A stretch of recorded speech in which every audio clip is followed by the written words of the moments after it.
Oke, assalamualaikum warahmatullahi wabarakatuh. Nama saya Rahmat Ramadan dengan NIM 24123252. Di sini saya akan melanjutkan materi nomor 10, 11, dan 12 mengenai bagaimana cara menampilkan sebuah data dari database ke dalam Android Studio tersebut.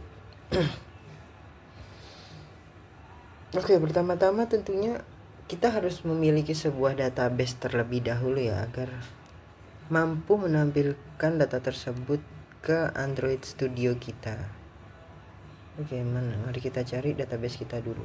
Pertama-tama kita harus membuat sebuah database. Di sini saya mencontohkan database saya dengan nama Android Amicom 3252, yaitu NIM saya sendiri. Nah, di sini kita akan membuat sebuah database yang akan menampilkan pengumuman dan materi terlebih dahulu ya. Jadi fokusnya hanya pada pengumuman dan materi. Pertama-tama kita buat tabel pengumuman yang di dalamnya terdapat sebuah ID pengumuman, judul pengumuman, isi pengumuman, dan tanggal pengumuman. Oke, dapat dipahamin. Strukturnya seperti apa? Strukturnya itu seperti ID pengumuman, yaitu sebagai primary key-nya atau kunci utamanya dengan tipe data integer dengan panjang data 11. Dan jangan lupa ID-nya menggunakan auto increment. Untuk judulnya kita menggunakan varchar dengan batasan 255, itu batasan paling mentok untuk sebuah varchar. Dan isinya yaitu teks. Isi pengumuman menggunakan teks dan juga tanggal pengumuman menggunakan data. Menggunakan tanggal, menggunakan date.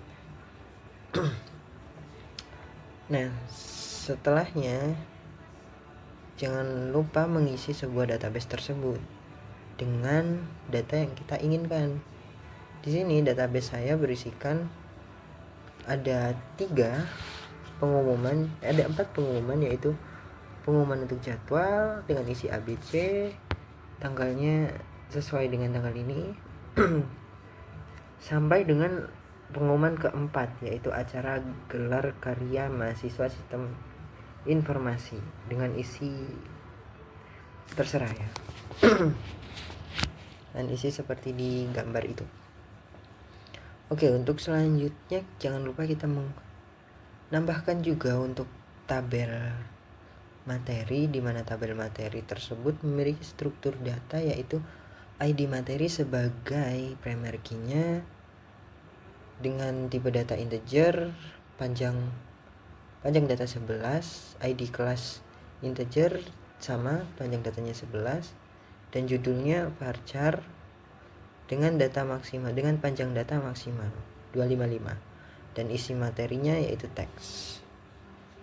Jangan lupa untuk primary key-nya kita menggunakan auto increment juga, agar kita tidak susah-susah mencari sebuah nama unik. Ini kan hanya contoh saja, jadi kita cari yang sederhana saja. Di sini juga sama, saya mengisikan 4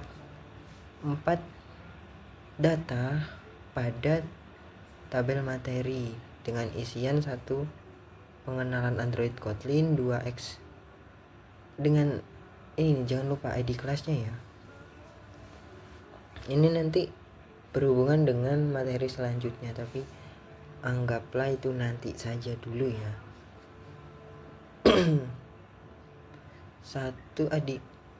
Materi 1 dengan ID kelas 1 pengenalan Android Kotlin. Kedua dengan ID kelas 1 yaitu judul materinya explicit intent dan implicit intent. 3 dengan ID kelas 2 pengenalan majas dan hiperbola. ID materi 4 dengan ID kelas 4 membuat kalimat serapan.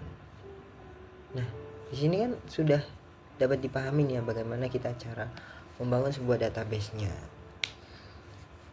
Setelah database tersebut tersedia, Maka bagaimana cara kita menyambungkan bagaimana cara kita menyambungkan antara database tersebut dengan Android yang kita miliki agar tampil dalam Android? Kita memerlukan pihak ketiganya ini. Pihak ketiganya kita menggunakan HTTP. Kenapa menggunakan HTTP? Karena di sini Android Studio itu agak kesulitan ya, atau mungkin saya tidak tahu ya. Pada intinya kita membutuhkan sebuah jembatan yang akan menjembatani database tersebut dengan Android maupun dengan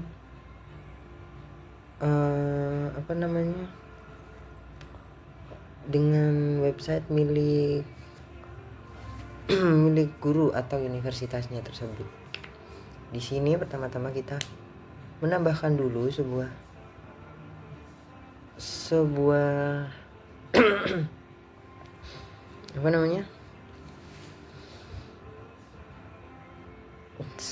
folder baru ya, mungkin ya.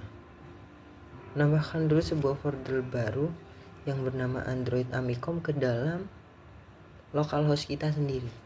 Karena ini bersifat localhost, maka kita hanya berkutat pada device kita sendiri. Di sini pertama-tama kita membuat sebuah konfigurasinya terlebih dahulu, atau koneksi yang menghubungkan antara database dengan Android Studio tersebut. Di sini kita mendeklarasikan atau kita menggunakan PHP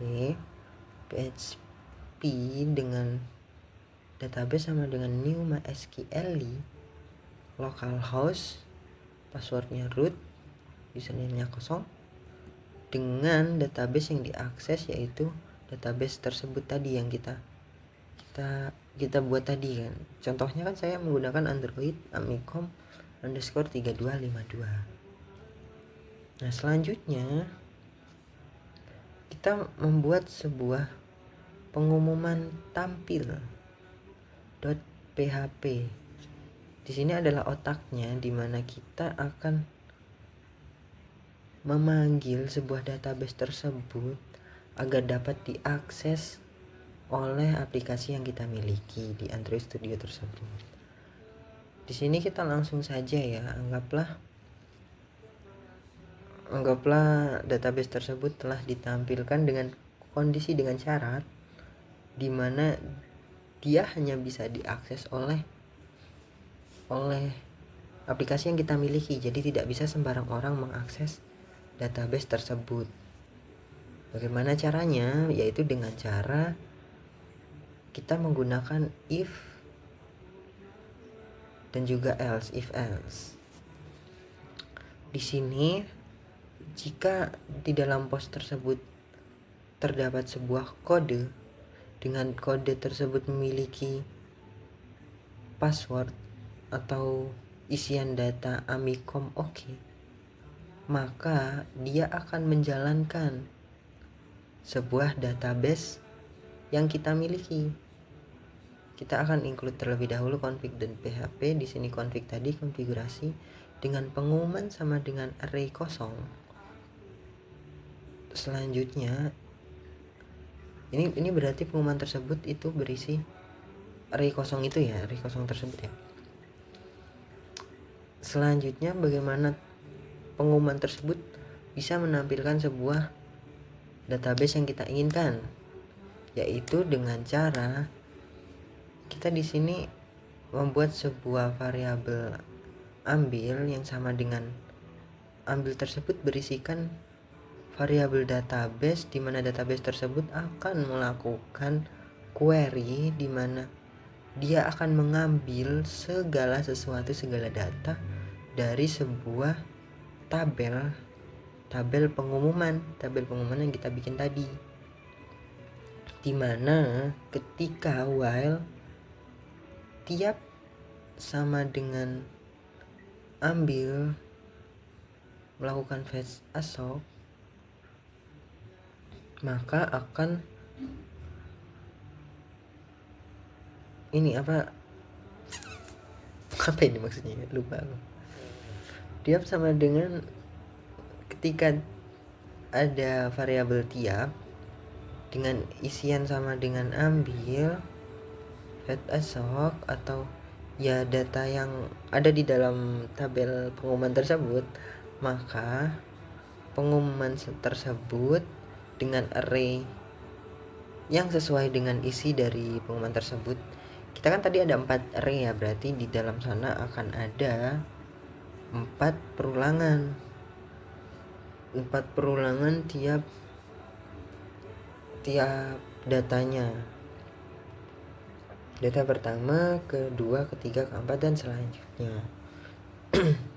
Di mana pengumuman tersebut akan berisikan data yang kita miliki dengan urutan yang sesuai dengan ini sesuai dengan primary key-nya. Setelah itu kita mendeklarasikan sebuah variabel dengan nama out, di mana out tersebut berisikan hasil sama dengan sukses. Artinya out tersebut berhasil. Artinya while tersebut itu sukses berjalan dengan lancar. Dengan out, data sama dengan pengumuman tersebut, pengumuman while tadi kan yang ada banyak itu kan di 4, 5, 4, 6. Jika tidak memiliki ini tadi kan ya, jika memiliki akses dengan isian kode di mana kode tersebut memiliki isi yaitu Amikom oke, maka hasil tersebut akan berupa gagal dengan out datanya berisikan array kosong kan ini tadi kan. Nah di bawah ini echo JSON encode itu agar encode ya. Bagaimana cara sebuah Android tersebut dapat menampilkan data dari PHP atau database tersebut? Maka Android tersebut akan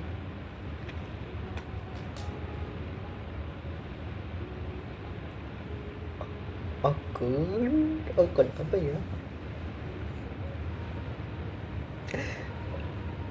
Ya intinya Android tersebut hanya bisa membaca JSON encode agar bisa diproses kalau ingin mengaksesnya. Kalau tidak menggunakan JSON maka kesulitan, intinya begitulah. Nanti akan saya cari apa arti dari JSON encode tersebutnya. Nanti. Oke, setelah ini berhasil, maka sudah nih, jangan diotak-atik. Dipastikan itu tadi berhasil ya, dipastikan. Saya yang memastikan. Ini loh, nggak bisa dimulai ya. Sebel ya.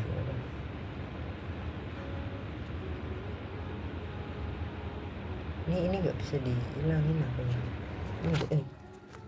How to menghilangkan ini? Aku ingin memencet ini nah inilah ingin memencet ini, ingin memencet itu. How to lemak pandainya,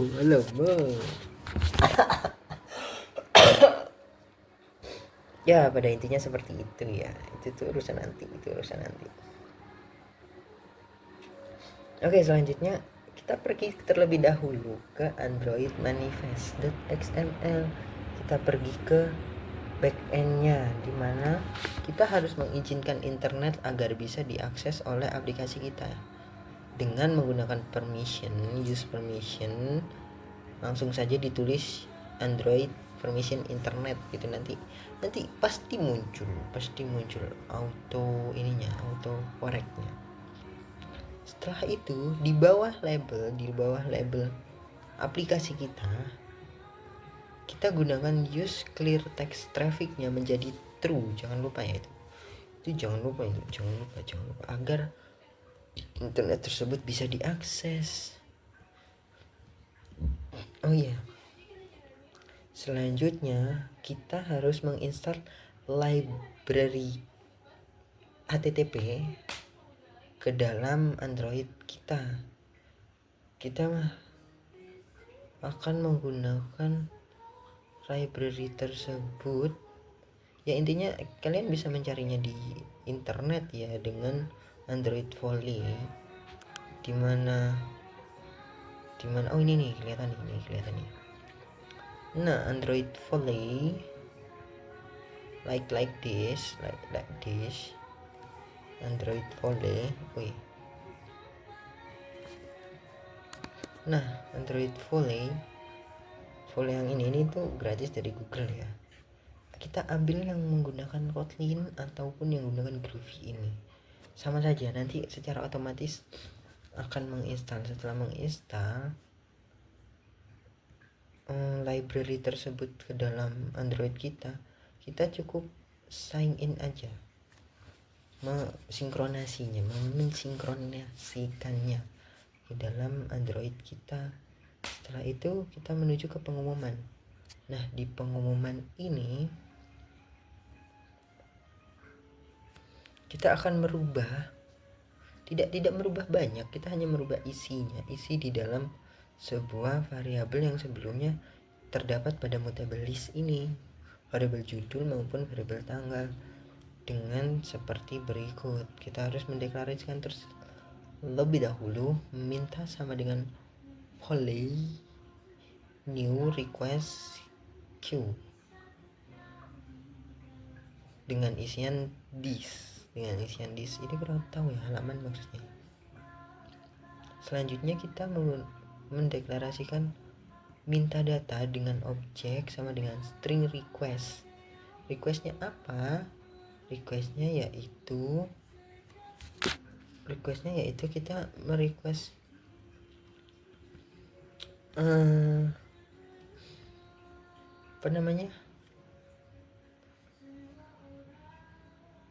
perulangan atau sistem yang kita bikin tadi di dalam PHP. Nah, di sini kita harus mengganti dulu ya localhost-nya ini. Localhost-nya harus kita ganti. Sesuai dengan gimana ya? Sabar ya. Ini aku minimize dulu ya.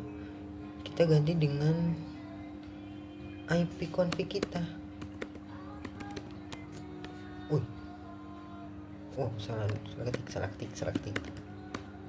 Config. Nah, di sini IP config saya di sini 192.168.198. Nah, di sini tuh IP config akan selalu berubah. Kenapa selalu berubah? Dikarenakan sesuai dengan data kita sendiri, dengan internet kita, makanya IP tersebut akan menghilang.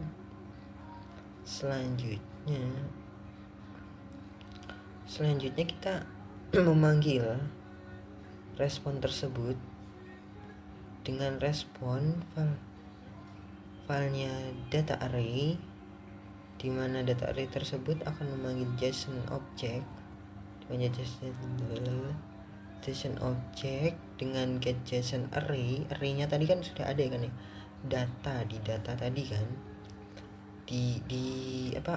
out data tadi. Nah, agar bisa tampilan out data dengan perulangan i sama dengan 0 kurang dari sama dengan 0 sampai kurang dari data array panjang data array yang kita miliki. Tadi kan ada 4, berarti akan muncul 4. Di sini yang kita panggil apa aja? Yang kita panggil adalah judul dan tanggalnya saja. Jadi nggak semua dipanggil, walaupun tadi kan ada yang namanya ID ya, ID ada, terus kelas ada, cuman di sini yang kita panggil cuman judul dan tanggalnya saja terlebih dahulu. Iya, mendeklarasikannya dulu, jangan lupa dideklarasikan judul, value judul sama dengan data array, di mana data array mengambil JSON objeknya yang ke i dengan mengambil get string dari judul pengumuman, dan begitu pula yang bawahnya tanggal sama dengan data array tersebut. Selanjutnya kita gabungkan fungsi tanggal tadi kan. Oh, kita ini memanggil ya, ini kan tadi apa namanya, kelas ya,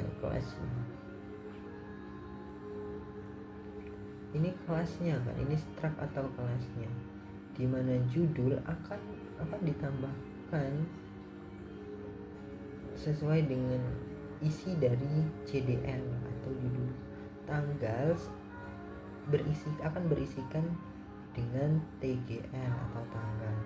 Selanjutnya bagaimana agar bisa tampil, kita jangan lupakan ini ya, jangan lupakan perulangan data yang sebelumnya, di mana pengumuman data pada halaman ini dengan isian atau objek halaman ini, judul dan juga tanggal, di mana LV itu apa ya namanya ini?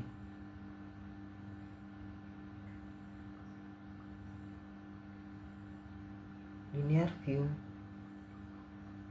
Kok linear view ya?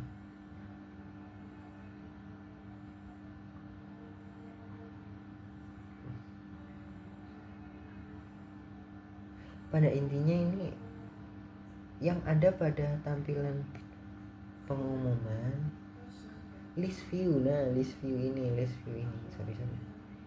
dimana list view tersebut akan berisikan perulangan data atau menampilkan perulangan data tersebut, dimana perulangan data tersebut ada pada pengumuman item. Nah ini kan perulangan datanya ada 2 kan, ada yang ini dan ini.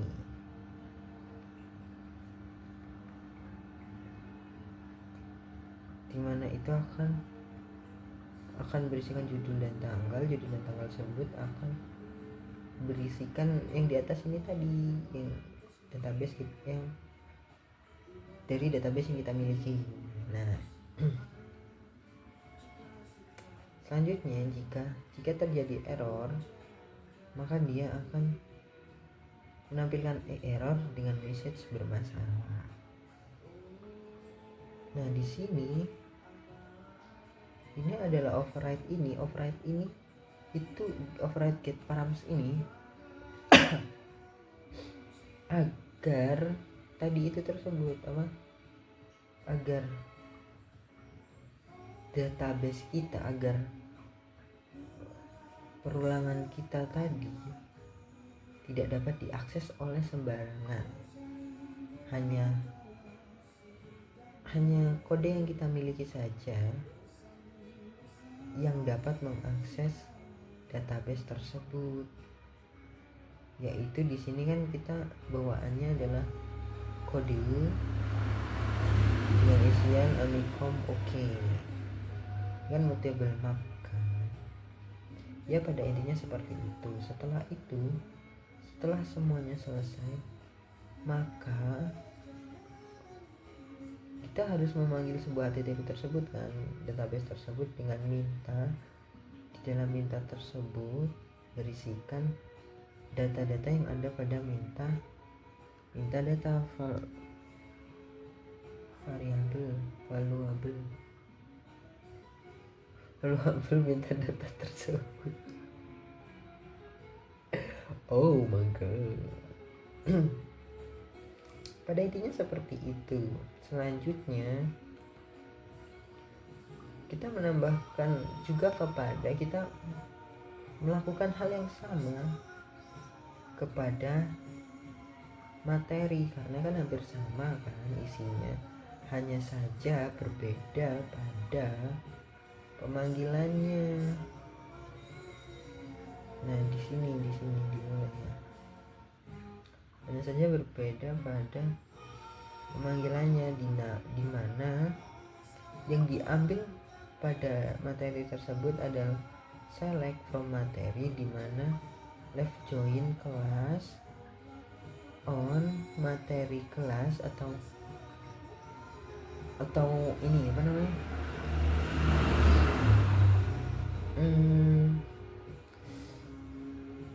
ini tuh kan hanya memanggil di mana materi tersebut akan bersinggungan dengan kelas, di mana diperantarakan atau apa ya, dihubungkan oleh materi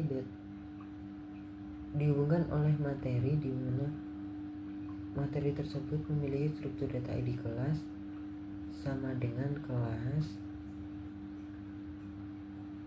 tabel kelas dengan isi data ID kelas. Intinya harus sama ya, ini disamakan ya. Yang diambil adalah gitu apa, materi ID kelas ini diambil dari tabel kelas ID kelasnya. Tanya mengambil tersebut ya hampir sama intinya, cuman mungkin diganti oleh materi, bukan lagi pengumuman. Setelah sistem tersebut dibuat, sistem cara mengambil datanya, mengambil database-nya, maka di sini materi kita akan menampilkan data tersebut. Fokusnya itu cuma ada pada pengumuman .kt dan materi .kotlin. Nah di sini tuh juga hampir sama ya, kita tinggal menghapus saja data yang ada pada judul, di mana kita tadinya hanya menulis secara manual. Di sini kita akan menggunakannya secara dinamis, secara langsung. Nah ya di sini jangan lupa ya, diganti terlebih dahulu IP address-nya. Nah ini kan hampir sama, tapi berbedanya yang dipanggil di sini adalah judul underscore materinya dan juga nama underscore gurunya, yang dipanggil hanya itu. Di sini juga tinggal menyesuaikan saja. Pada intinya hampir sama dengan, oh ya jangan lupa ini juga override get paramnya. Kita harus memiliki ini karena jika tidak, maka tidak akan bisa mengakses database yang kita miliki. Nah, lalu kita coba jalankan database tersebut ya. Jalankan aplikasi yang telah kita buat ya.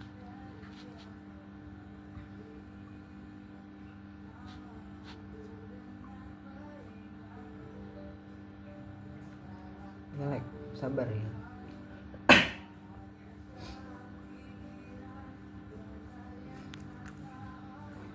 Tanpa kota cerdas dan melaju, Asmin lama ini lama sumpah lama pak, lama,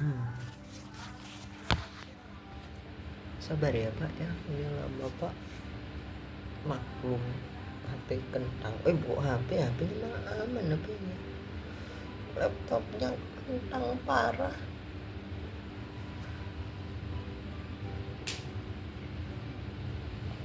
Sabar ya pak, ini lagi proses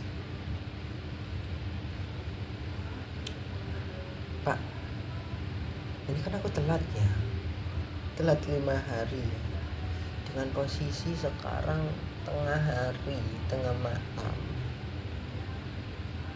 malam jam 1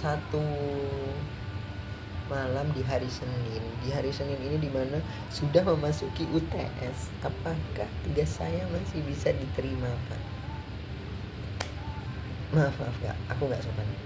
Maaf, ini kesalahanku, Pak. Aku tidak mengerjakannya lebih awal. Aku minta maaf. Tuh, lihat nih. Akhirnya finally bisa, Pak. Finally bisa. Pada akhirnya bisa kan. Mari kita lihat.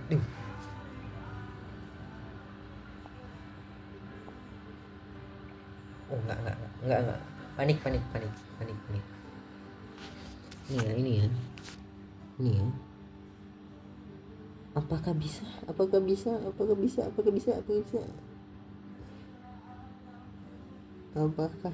tertampil? Tertampil, database-nya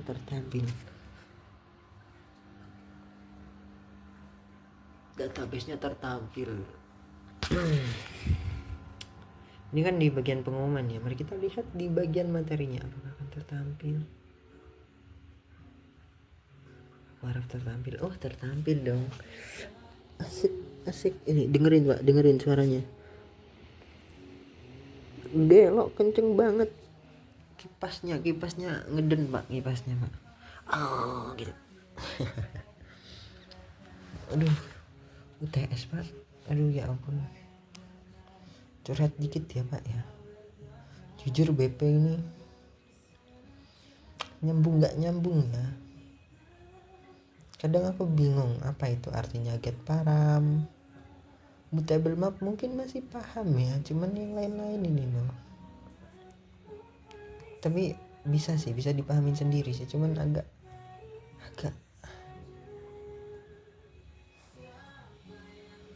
masih bingung sumpah, jujur. On create super, apa ini super ini aku yakin maksud dari super itu super akses bukan ya. Super itu kayak super kelas. Apakah aku benar? Tapi aku pasti salah.